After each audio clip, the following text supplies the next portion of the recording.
When I first started in real estate, I had no coach, no mentor, no nothing.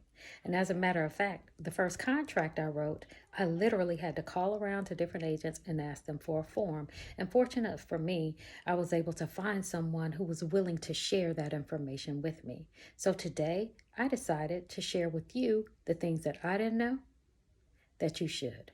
Number one, this is not a job. You are an independent contractor. You don't hunt, you don't eat. Number two, desk duty is not lead generation. It's free labor. You have to develop as many tools as you can in order to be successful in this business. Number three, you don't sell houses. Houses sell themselves.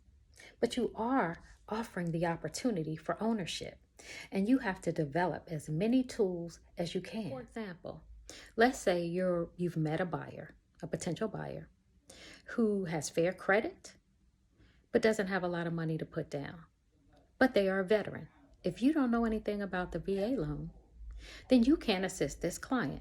My goal is to equip you with the tools you need to be successful. So visit my channel for practical ways to grow your business, right? And make sure that you share the information with an agent who might find the information valuable. And also, please subscribe. I truly appreciate your support. Have a good day. Don't forget, you don't hunt, you don't eat.